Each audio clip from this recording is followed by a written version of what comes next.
Hello, everyone. Thank you for joining us today. We're excited to welcome Dr. Robert L. Nelson today to talk with us about pitas and passports, Arab foodways in the Windsor-Detroit borderlands. Rob is an associate professor, Rob is a full professor and head of history at the University of Windsor, Canada. His work as a food historian has been published both in scholarly journals and in popular outlets such as Savoir magazine. He's also published widely on German history, examining colonialism and conflict during the period between the late 19th century and Second World War. Rob was an Alexander von Humboldt Fellow at the Free University of Berlin in 2012 and a Fulbright Scholar at the City University of New York in 2015. We look forward to hearing your talk today, Dr. Nelson. Thanks very much. Okay, everyone, I'm going to speak briefly about food history and the idea of border foods, and then quick, I promise, overview of the geography and history of this border region. And then I'll get into my case study about Arab foodways in this area. First of all, food history is a very niche topic within academic history. I had no idea it existed until quite recently. I was very much into cooking and learning about food cultures around the world through cooking the foods from that region and reading about the foods of those regions, mainly initially through Savoir magazine that was mentioned.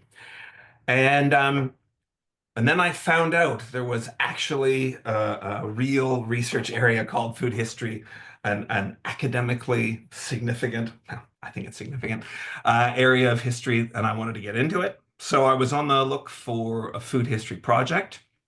And then at the same time, this is around 2017, 2018, there was a push here at the University of Windsor to create a borderland, a border studies center. There's no better place to house a border studies center concerning the American-Canadian border than a place like Windsor.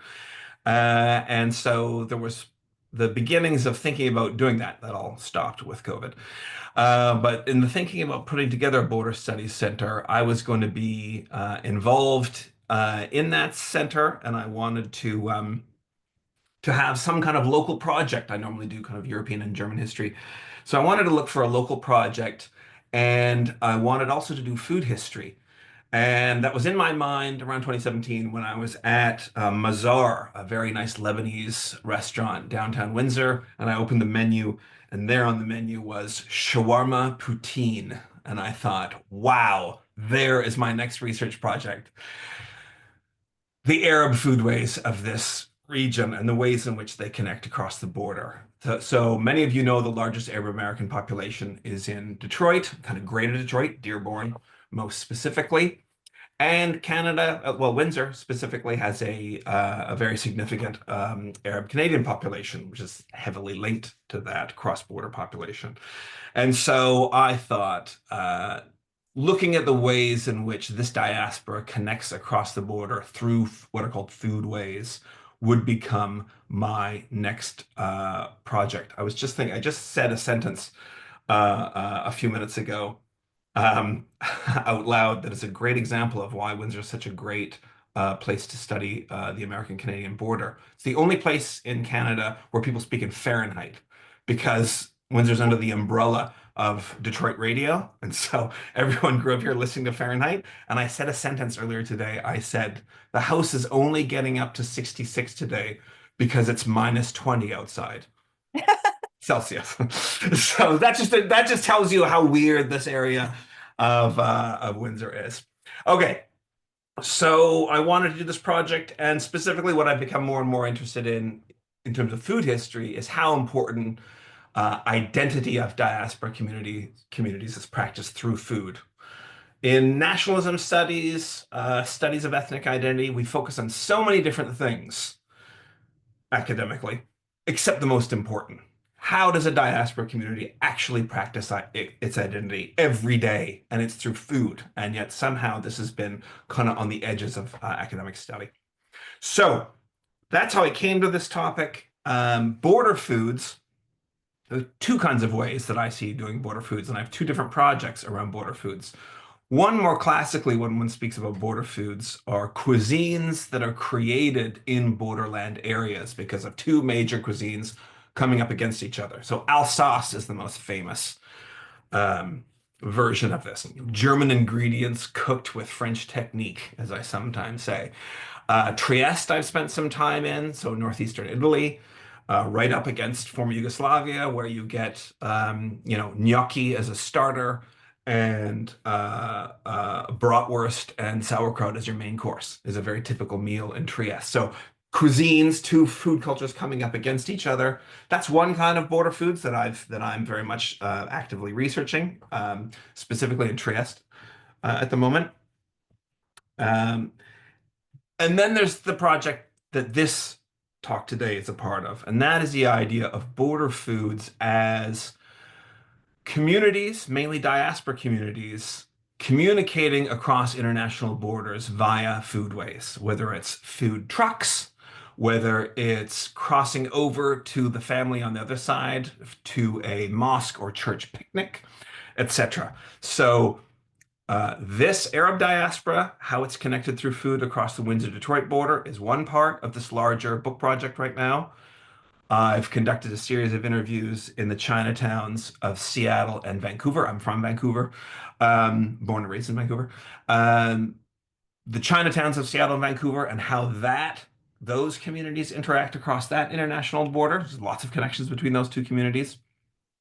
Of course, the U.S. Southwest border, um, which is, a different kind of version. I've got two diaspora stories, and then I have a situation where on one side of the border, one has the hegemonic food culture, and then Mexican foodways practice on the American side. But nevertheless, you have foodways, the same kind of thing happening, connecting those communities across the borders. It's Juarez and El Paso, which is my case study on that border. And I have to say, what's fascinating about the Juarez El Paso project is it connects to both of my border food projects. It's a border food story in terms of what I explain here today, connecting across an international border through foodways, but it's also a border food in the Alsatian Trieste type Tex-Mex food. You've got a separate food culture that was created because of two food cultures coming up against each other. So that's food history. Those are border foods. Now let's talk about local geography. Emily, if you could bring up my map that I like to use for such moments. It's a 1923 map of this area. One, of course, must include a map if one is talking to geographers. I'm a very geography interested historian who is always happy to present to geographers. So right here we have a 1923 map of Detroit on the top of the map and what becomes Windsor at this moment in 1923, the five border cities on the South Shore: Ojibwe, Sandwich, Windsor, Walkerville, and Ford City on the eastern side there, you can see. So what's interesting about this map? Well, first of all, believe it or not, you probably all already know this, but this is the only time on the entire Canadian-American border in which you go north to America from Canada. You have all many times heard the famous song by Journey, Don't Stop Believin'. You probably all know the opening lyrics, such as just a city boy born and raised in South Detroit. Steve Perry was in a hotel in downtown Detroit when he wrote the lyrics to Don't Stop Believin'. He had no idea what the geography of Detroit was, and so he did not know that he was writing a story about a city boy born and raised in Windsor, Ontario, because that is South Detroit. In fact, in 1935, when those five towns you see highlighted on the South Shore amalgamate to become what becomes Windsor, Windsor wins out as the name, there is a competition in terms of what the five amalgamated border cities on the South Shore will become, and a serious contender for what the cities would be called was South Detroit. These are deeply intertwined cities. One more pop culture reference. In the center of downtown Detroit, right near where you'll be staying, at the conference when you come at the end of March. Right in the center is the main plaza of Detroit, and there are circles at 1 mile distances that one indicates how far one is in Detroit from the center of the city. And those circles, there's 1 mile road, that's the first concentric circle, 2 mile, 3 mile, 4 mile, all the way out to the edge of the city of Detroit, which is 8 mile, a term you've surely heard. 8 Mile is traditionally where the overwhelmingly black city of Detroit encounters the white suburbs. You have a mixing of white and black culture, and what do you get? White rappers, such as Eminem. So, and just as to how close the downtowns are here, you can see in the center of mile one, that's the downtown of Detroit, and directly south of that is the downtown of Windsor, and such that when you are driving from Toronto and coming into Windsor, people have never been here before, they get this idea that Windsor is this massive city with huge skyscrapers, and they keep driving and driving right into downtown Windsor, and then they hit the river and realize they've been looking at the skyscrapers of Detroit the whole time that they've been approaching the city of Windsor. And I live right from where I'm broadcasting right now, is just to the east of the downtown of Windsor. I'm basically at mile 1.5 from downtown Detroit. If the border guards are nice to me, I can be in downtown Detroit in 10 minutes from my house here in Windsor, all depending on the Department of Homeland Security's mood on that day. Just to the west, you don't see it listed on this map, but just to the west of Detroit, right up against the city limits, is the city of Dearborn. Henry Ford is born in Dearborn. That's where the Ford Motor Company starts. Very important link to Windsor. You can see in the eastern of the 5 towns on the map, on the eastern side, you see Ford City on the Windsor side. That's because you could not sell an automobile in the British Empire that was not built in the British Empire.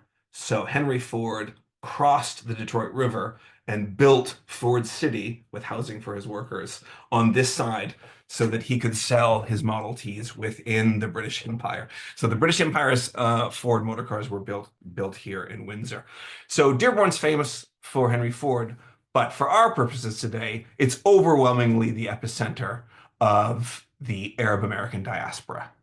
I'll be using the term Dearborn and Detroit kind of interchangeably. Greater Detroit has a massive Arab American population, but its locus is without question the city of Dearborn. That river was a highway for most of the history of this region. It only more recently became a border. In the pre-contact indigenous period, that was, of course, a highway through indigenous land. When this entire region was part of the French Empire, this was an overwhelmingly French-settled French empire. Detroit is a French word. When you're in Detroit, you're going to notice loads and loads of street names that are French. The Windsor side also loads and loads of street names that are French. This was the French Empire, so it was still a highway within the French Empire. Only after the American Revolutionary War, not right away, when the British decamp to Canada from the United States, this territory, Michigan Territory, this is all very vague still. Only in 1794, with the Jay Treaty, does the Detroit River become an international barrier. And the British troops in Fort Detroit cross the river over to the Windsor side. American troops come into Fort Detroit, and Michigan Territory now becomes this American side and British side.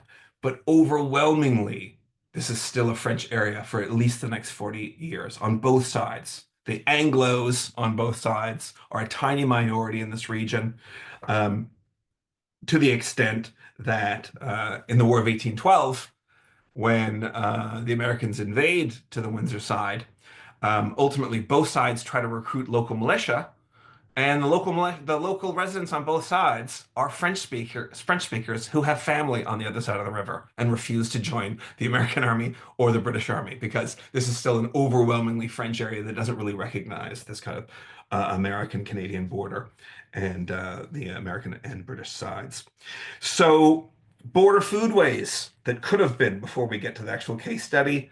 Of course, indigenous foodways in this area. I interviewed Canada's most famous indigenous chef, Rich Francis. He had lots of fascinating things to say about indigenous food history, but that's a whole other area that I'd love to talk about.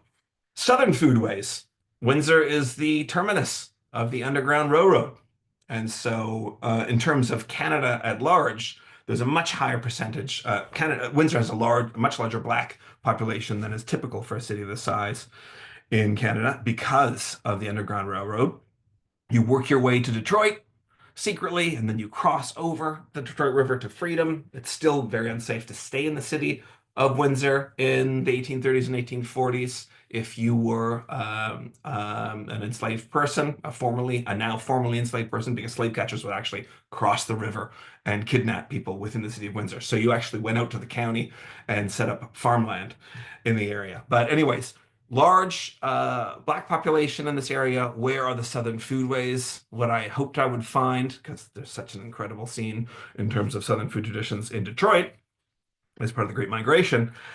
In Windsor, there's a barbecue restaurant, but no, you cannot eat fried okra anywhere in Windsor. It is a food tradition that still exists through kind of church gatherings and events as part of that community, kind of a Black Canadian community, but you don't find it existing in terms of supermarkets or the kind of imprint that I'm going to be speaking about in terms of Arab foodways. And finally, where's the French food? Okay, shawarma poutine. Poutine is Quebecois. The robust, rustic French food tradition has survived in Quebec because Quebec is still French in culture and language. The French community on this side, and of course on the Michigan side, by the 1840s and 50s was being assimilated away in an overall Anglo culture. Today, in the rural areas around Windsor, you can still hear French spoken every now and again, but in terms of foodways, it has largely been erased. So that gets us to our case study. Don't need the map now, Emily. Where I'm going to talk about these Arab foodways. That shawarma poutine, Canadian Lebanese dish.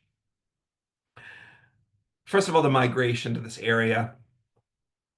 Throughout the 20th century, from the turn of the century into the 1970s, the migration to this area is overwhelmingly Lebanese and Christian, rural and poor on both sides.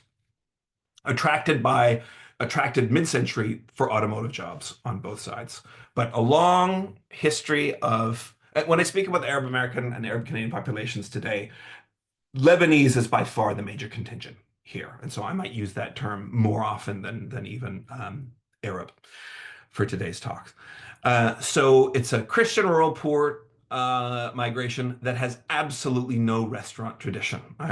This project is based on interviews, and my interview subjects would laugh when I would say, you know, what restaurants did your grandparents go to? And I said, my grandparents were very poor people in Lebanon who never went to a restaurant in their lives. They didn't go looking for a shawarma shop when they got to Windsor or Dearborn. And so there's no tradition, so there's no foundation of any kind of Arab restaurants as part of that kind of tradition in this early phase. What there is what diaspora communities do, and that is looking for the ways to create and make diaspora foods within the household. And so how do you do that? You need to find those foods, and you need to locate your food shed, basically. There aren't Arab supermarkets, but there is a food shed that is the Eastern Mediterranean food shed. This is a food studies word, okay? The ingredients that come from a certain region. The Eastern Mediterranean is a shared food shed among many different cuisines. And so, if you are Lebanese in this area in the 1960s, you could go to a Greek or an Italian supermarket and you would get your chickpeas, your olive oil, your yogurt. And so that's the fundamental way in which one gets those kind of ingredients to recreate these foods at home. But on the Windsor side, if you needed more specialized ingredients, you needed to cross the border. So here's where I'll just say um, border, twin border city studies are often much more about the small border city than the larger border city, because the smaller city is obsessed with the larger population, and the larger population tends not to think much about the smaller city. So Windsor, the Arab diaspora in Windsor is obsessed with Dearborn and the larger population and what you can get on the American side. The Dearborn side barely thinks about the Windsor side of the border. Okay, they've got a cousin in Windsor, etc. They might cross once every few years for some purpose. And this is the case in all of my studies. The Vancouver Chinatown is much larger than the Seattle Chinatown, and so my interview subjects there, the Seattle Chinatown subjects have all kinds of things to say about trips on the weekend to Vancouver to get specialty items. The Vancouver Chinatown population never went to Seattle. So it's the same. One could say this is also the story of Canada and the United States. One of the two is obsessed with the other. The other one never thinks about the other. I won't tell you which is which in that example. So early on in our story, even when it comes to just buying basic ingredients for cooking in the home, the Windsor Arab population begins to think about crossing over, because the only Arab supermarkets are in those larger Dearborn-based populations where you can get specialty items. And what I mean by this, if you know your Lebanese cooking, pomegranate molasses would be an excellent example of the kind of specialty item you're not going to find in a Greek supermarket in Windsor. So you have your certain stores that you will cross to once a week or once a month to get those kind of specialty items. But that's about it in terms of what is required. For the very small Muslim population at this period on the Windsor side, there is a halal butcher, for instance, that one goes to on the American side. But very, very, very little need to actually be crossing the border at this point for anything beyond these specialty items. Then the population begins to change because of the civil war in Lebanon in 1975. The demographic makeup of the diaspora on both sides of the border changes fundamentally almost overnight, because you have middle-class people from Beirut who are arriving here now. This is a population that goes to restaurants. They went to restaurants in Beirut. They want restaurants to go to now. So in the late 1970s is the initial appearance of Lebanese restaurants in Dearborn, one in downtown Detroit, and the beginnings of started but failed experiments in Lebanese restaurants on the Windsor side as well. So that is a change. And then the idea of more professional households in which someone is not cooking all day. And by this, I mean mainly bread. When one is not preparing food all day, but one has daily requirements, such as fresh pita, this becomes a sudden new need for this population.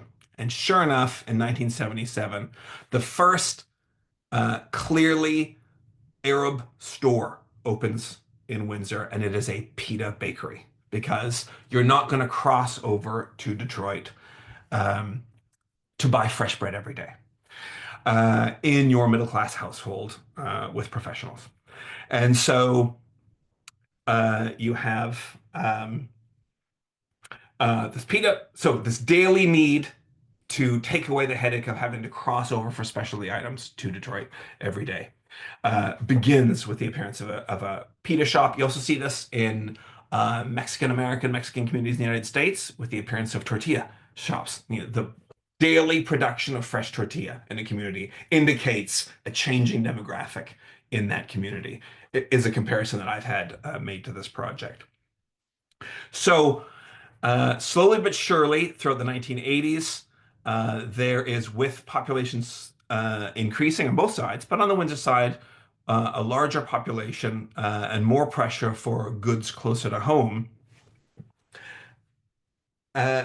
But things don't really actually begin to appear in a significant way until the 1990s on the Windsor side. And again, it's because of a growing population, which only increases after the first Gulf War in 1991, an increased pressure at home in Windsor, not wanting to cross over for buying these items, wanting to be able to stay at home and buy them in Windsor, creates the first shops along what is called the Wyandotte corridor. So Wyandotte Street is a major east-west axis in Windsor.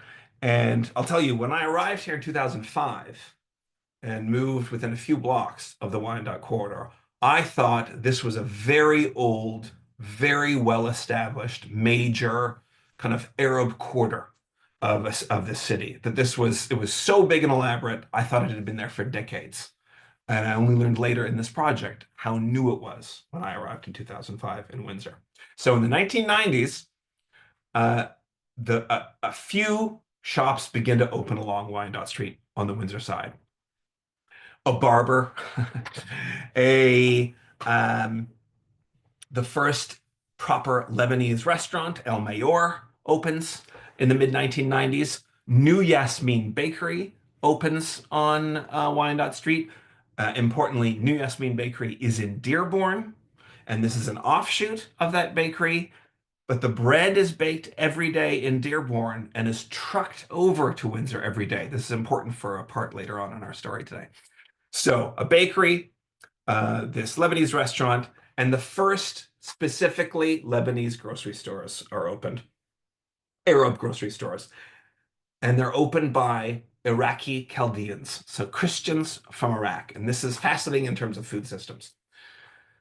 Already in the 1980s, Iraqi Chaldeans ran a major grocery network, supermarket network in Greater Detroit.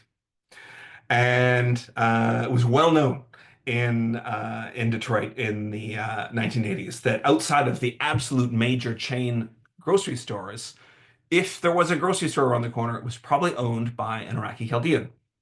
So this network existed in terms of grocery store ownership. When there's a large influx of Iraqi Chaldeans after 1991 in the wake of the first Gulf War, they become connected through family directly into that Greater Detroit grocery system, such that the grocery stores that open in the 1990s along Wyandotte Street in Windsor are a part of that food system. And this led me to ask certain questions and find out that it was therefore true. This is in terms of those of you interested in food networking systems. The produce in an Arab grocery store in Windsor is fresher than the produce in the larger chain supermarkets in Windsor. And it's all to do with the NAFTA highway. The NAFTA highway, so Mexico, California, Florida, that produce coming up, working its way into the Midwest and becoming one major highway that goes right through Detroit, Windsor on its way up to Toronto. This is basically the NAFTA highway, food products. Most of the groceries in Windsor are on those trucks and they drive right past Windsor and they go up to Toronto. They go into distribution centers and the next day they are trucked back down 4 hours back down the highway and put on the shelves in supermarkets, in grocery stores in Windsor. However, the trucks that stop in Detroit distribution centers distribute their produce into that Iraqi Chaldean network of groceries, which in itself sends trucks over to supermarkets on the Windsor side, such that you are 1 day fresher buying your cucumbers at an Arab grocer in Windsor than you are at the larger kind of Safeway type installations. So this corridor is growing throughout the 1990s. Also interesting to geographers in terms of spaces within cities. You all know the idea that there are areas within cities that have waves of migration coming to them, and sometimes the place names indicate that there was an earlier migration in that part of the city, and now there's a new one. For instance, Mexicans in Chicago live in a place called Pilsen, named after the Czech beer, because that was an area of Czech migration in Chicago. And so now it's the major kind of Mexican-American part of Chicago. Well, the same thing happened along the Wyandotte corridor. And it was fascinatingly the Jewish quarter before it became the Arab quarter. The last business along Wyandotte Street that was the last remnant of the of this Jewish neighborhood was a kosher butcher. It closed in 1990, and I have asked every one of my subjects in the 1980s Instead of driving to Dearborn to get halal meat, did anyone go to the kosher butcher to buy halal meat? And no one has any stories saying they did that, even though they could have done that. I'm hoping to find someone who bought halal meat at a kosher butcher. Okay. Slowly, some grocery stores have appeared. There's the restaurant, there's the bakery. And then in early 2002, there are 5 main grocery stores, several barbers, several restaurants, several shawarma shops over the few blocks of the Wyandotte Quarter in Windsor. Because something happened between the 10th of September 2001 and the 12th of September 2001. That historical event was a major historical event, but it really was a major event if you were Arab or Arab presenting at the American border after 9/11. So the degree to which what had always been a very open and fluid border between Detroit and South Detroit, Windsor, became a wall overnight after 9/11. Um, all the stories of being waved. So my experience as a kid in the 1980s in Vancouver was driving to Seattle, was looking through the windshield and waving us through, not even showing a driver's license. And everyone here in Windsor says the same thing about going to Detroit before 9/11. That all changes. And suddenly, if you want to buy pomegranate molasses, in Dearborn, you might get pulled into secondary at the Department of Homeland Security for 3 hours for no reason it's never explained to you.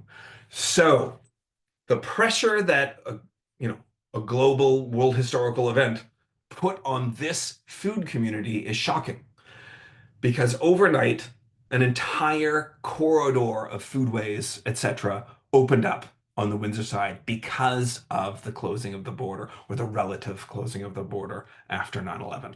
I had a student do a mapping project where she simply used last names of business owners in Windsor, and she created a map showing from 1980 to 2005 little dots around the city if someone opened a business and had an Arab last name. And these dots appeared around the city, and there were the 2, 3, 4 along the Wyandotte corridor.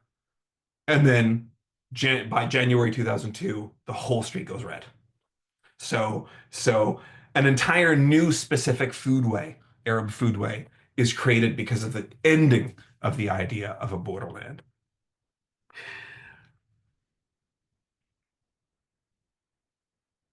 Further, my interview subjects talk about a post 9/11 border region in which one no longer speaks about relatives in just another part of greater Detroit. So what my subjects said was, before 9/11, so there's real spatial diversity in terms of the very large Arab American community on the Detroit side. So it's mainly Muslim in Dearborn, Chaldeans in Southfield, Maronites in Grosse Pointe, Yemenis in Hamtramck. So it's spatially segregated and diverse that way, in a way that Windsor isn't. Windsor is a much smaller community, and so it tends to be all in one general area. But what my subject said is that whereas it used to be the case that one had relatives or friends in Southfield or Windsor, and Windsor was just basically a part of Greater Detroit in terms of your family members. After 9/11 and the changing culture of the two countries, one increasingly speaks about the Canadian relatives or the American relatives is part of that division that happens running through the community ever since. Further, there have been other closures of that border.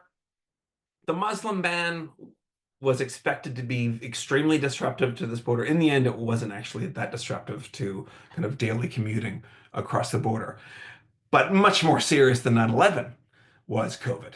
I mean, 9/11 didn't close the border, whereas COVID pretty much did. Only those who work daily. There's about 6,000 people in Windsor who daily work in Detroit, and so they were allowed to continue to cross.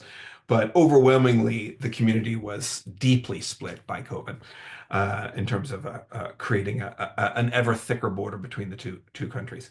Today, one note, because of the eruption of this food community, no one needs to go to Dearborn or Detroit for a good Lebanese meal at a restaurant or specialty ingredients. That is over. One, however, still crosses for the things that Windsor still does not provide the Arab community on the Windsor side. Lebanese pop singers go to Dearborn, for instance. That's how major that community is. Okay, so if you want to see a Lebanese pop singer, you're going to go to Dearborn. The hookah lounges. Um, there's zoning issues for pipe smoking in Windsor that makes it hard to pull off a hookah lounge on this side, and so one still goes for that kind of culture in Dearborn. There's certain reasons that people still will cross over in terms of what you can and cannot get. That still exists. But in terms, I want to return once again to this New Yasmin Bakery and the fact that its bread is baked in Dearborn. So this is an interesting question around ways in which geography comes deeply into food studies, and that is the French word terroir. Okay, so earth and how it actually applies here when it comes to Arab foodways. So terroir, just a refresher, comes from the winemaking, the idea that the earth on a certain bank along a river in southeastern France, the makeup of the soil, the amount of sunlight, humidity, etc., is all necessary to make that perfect Châteauneuf de Pape or whatever it is you're making. And so that has been extrapolated out to certain foods taste better in certain regions because of the overall terroir of the region. So keep that in mind when I tell you the anecdote. Someone I know here, non-Arab, married an Egyptian Canadian woman, and he very much wanted to impress her father, her Egyptian father. And so he said, I'm going to do brunch one day. And he went out and he purchased all these various Arab foodstuffs.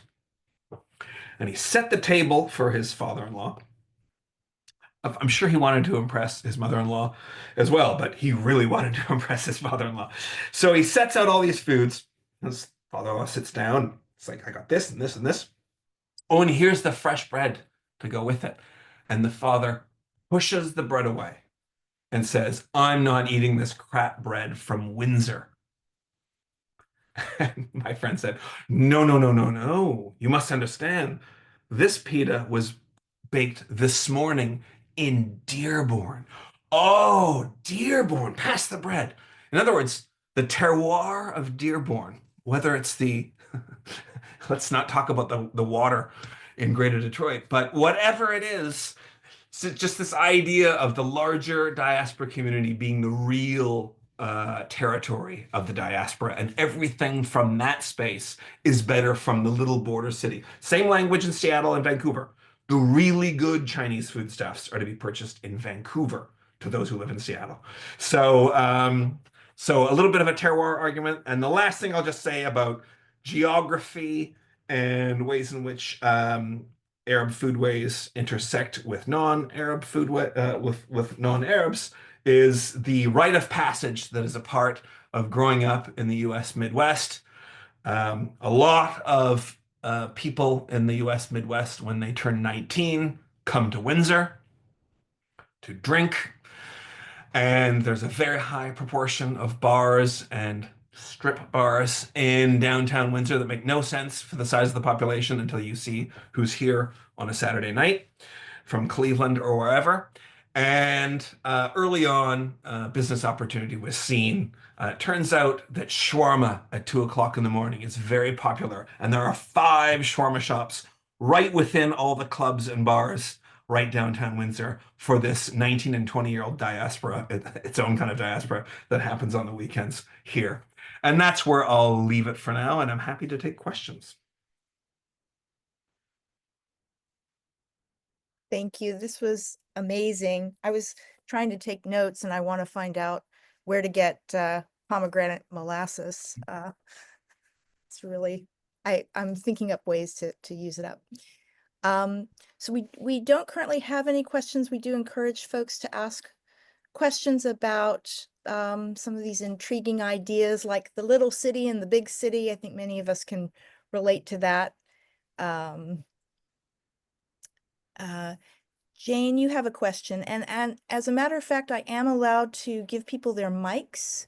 So if that's okay, is it Jane Willenbring who had the question? I'm gonna put your mic on. I think her microphone is off. Oh yeah. I think because she's muted. Yeah. Can you unmute, Jane, and then you can probably ask away.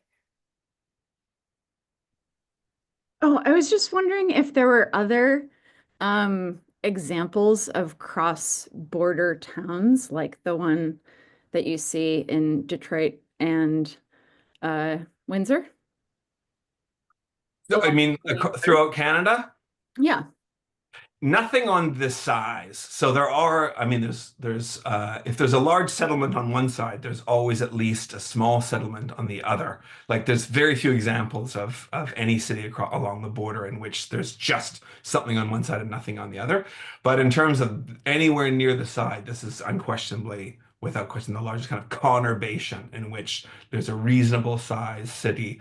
Like along the Mexican the US-Mexico border. There's several examples of these kind of large twinnings of cities, which doesn't happen very often in Canada. And it's a 2-hour drive between Seattle and Vancouver. So one never feels like one is in a border city, even though Vancouver's right on the border.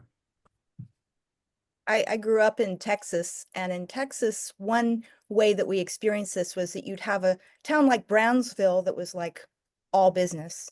And then Matamoros was where you went for a terrific meal or to go to the mercado, or that was the fun place.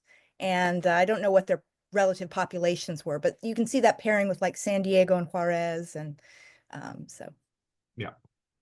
Yeah, thanks. I looked at several examples in terms of size comparisons for somewhat equal size. I mean, Tijuana, San Diego is obviously a go-to, but it's also been studied to death. So Brownsville is one I looked at, but in the end, in terms of the size of the cities for comparison purposes, El Paso and Juarez kind of work best. Yes, sorry, I misspoke. Thanks. Yeah, yeah. Your geography is better than mine. Thank you. That was I've great. just been there. Yeah.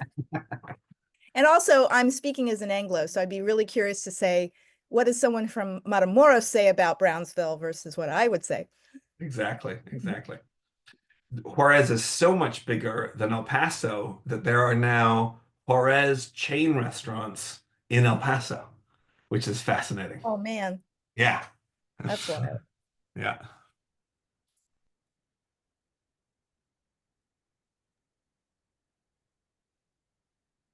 Jamie, let me just unmute you. Okay. And you have to unmute on your side as well. Am I there? Yep. Yeah. Hi, Rob. Hi. I'm Rob's colleague down the hall and around the corner from him at the university. Uh, and we taught a class together where we covered some of this, and he gave a similar guest lecture in my food class one time. It was great. I'm glad to see this expanding into a book and beyond the local region too. So I was going to ask I put this in the chat, but I didn't know if it actually went through. So like in the last few years, we had a number of Syrian refugees that were resettled in Windsor, um, but not, I assume, as many on the American side. So I'm just wondering, has that influx of a new population from that region, the sort of source region of this culinary culture, has that changed things on the side of the border? Has there been a sort of um, influx of Syrian dishes, cuisine, preparation, ingredients, like things unique to that place, or some kind of knowledge from the Syrian population that maybe has provided more of a distinction between the two sides of the border? Because Trudeau made a big deal about bringing people in. There were a lot of Syrian refugees that came to the Windsor area. It was more hostile towards Syrian refugees on the American side of the border. So I don't know if that's like kind of a new recent twist in the cuisine here in this region. Yeah, so what Jim is referring to is there were certain areas that were for Syrian refugees that were considered, more hospitable, better places to settle. So obviously the very large kind of Arab population in Windsor made this area here a major destination for that group. And what's fascinating then is that they arrive and become the first new version of something of a very unique case that I encountered. Those for whom this is not a borderland region, but actually simply the cul-de-sac at the bottom of Ontario up against a wall. So one of my interview subjects here in Windsor, the person who invented shawarma pizza here in Windsor, is Libyan. And he arrived at the height of Libya as the big bad guy on the world scene in the 1980s. So he was someone who was part of the large Arab diaspora in Windsor who could not go to Detroit. And so he had this very different experience of being in this region as cut off so experiencing the region as really just Windsor and not a part of a border community. And so that's exactly right. That the Syrian refugees who arrived here cannot go to the United States. And so they exist here in this community as not a border community at all. And so that creates then a very interesting experience for them within this region. In terms of food, of course, they say that Syrian food is totally different than Lebanese, as does every single group in the Eastern Mediterranean, despite, I would argue, creating very similar foods, sharing the same food shed. But in terms of, I don't know, there is definitely Syrian-owned businesses along the Wyandotte corridor. But what one sees, fascinatingly, in terms of public facing in an Arab restaurant, is there are a set of dishes that everyone recognizes as the main dishes of a certain cuisine. And so for us, when we think of Arab food, we overwhelmingly think of Lebanese food. The dishes that you know when you think of going to an Arab restaurant are Lebanese for the most part. You don't know the classic dishes of Egypt or Morocco. You might know tagine if you really go down the road, but from other areas, you don't know Iraqi dishes. I'm sure most people here can't name an Iraqi dish. And so even though the businesses along the Wyandotte corridor are owned by Iraqis, Egyptians, various people, they present a Lebanese menu. And only if you know what's going on and can speak to the people there do you get to get Iraqi or Egyptian various dishes. So in terms of my experience of, I can go to a Syrian-owned establishment and I'm still going to think it's Lebanese because of those are the dishes that the world knows, including other Arab peoples. They know Lebanese dishes. It's the main cuisine of the Arab world. It's the French cuisine, if you want to use an example, a European example. It's the dominant cuisine in terms of what people want in terms of going out and eating. So you don't see it changing the food culture that way. And one more important point is that there was a student at Windsor who he compared Somali refugee youth and Syrian refugee youth arriving in Windsor, and how different the experience was because any 18-year-old Syrian can get a job tomorrow working in a shawarma shop or any part of this large food industry. And that is not the case for the Somali youth. And so just in terms of what happens to you, in terms of why it was a refugee center and attracts this refugee population from Syria, is that kind of a thing, is that those avenues are open immediately. So in terms of foodways and that Syrian population, that's the main thing I hear in terms of how that population interacts with these foodways, is job opportunities. Great. Sophia had a question about your use of the term terroir and how it's viewed. Sophia, I think you can go now. Yeah, thank you so much. I will reiterate the question that I put in the Q&A, but thank you so much for this talk. I'm a PhD student in geography at UNC Chapel Hill, and I study Arab refugee foodways in North Carolina. So this has been really Raleigh? informative for me. The Lebanese Sorry? Diaspora Center at Raleigh? Oh, yeah. I get my first food talk. Oh, cool. Well, I was wondering, if you could talk more about the concept of terroir in diaspora foodways. Specifically, I think that something that has come up over and over in my research is how different vegetables, specifically herbs grown in different places, are not appealing because of where they were grown. And so I was wondering if you found that the people you've spoken to have different perspectives on foods from different origins, and if so, what are the affective dimensions that you've noticed? And again, thank you So so the much. major example of what you're talking about, you won't be surprised when I say this, is za'atar. So za'atar is dried thyme with various other ingredients mixed together. So it's this wonderful powder that you sprinkle over anything, including just warm pita. So it's this very important spice mix. Think of it like as a garam masala of Lebanese or Arab cuisine. That has to come from the house in Lebanon that the family in Windsor is from. So you can't just go buy za'atar, even though there's all kinds of za'atar spice mixtures available in any Lebanese supermarket in Windsor. It's very clear. Okay, if you have to, you'll buy za'atar in those places. But anytime someone goes back to Lebanon, it's understood that you're going to go and get grandma's specific way in which she mixes the za'atar in the family home in the Bekaa Valley in Lebanon, and you will return with a large bag of it to last hopefully for a long time back to Windsor or Dearborn. And what's so fascinating about this is that, so in terms of your larger question about how does one acquire these things? I mean, Amazon has so changed this question. The fact that the Amazonification of things like very specific herbs from a certain part of the world that anyone can now get because of Amazon. The story for Seattle, Vancouver was all the items, the specific teas that were only available in Vancouver as Chinatown. And so you had to drive early Saturday morning and spend the day and get those specific items there. Now they don't do that anymore. They simply order it by Amazon. This specific story is outside of the Amazonification. Amazon does not ship your grandmother's Bekaa Valley za'atar to you. So this is an interesting twist in just how insanely specific the kind of terroir is around something like za'atar. That's the one that everyone, when I asked this kind of question, that's what everyone kept bringing up over and over again in terms of terroir. Thank you so much.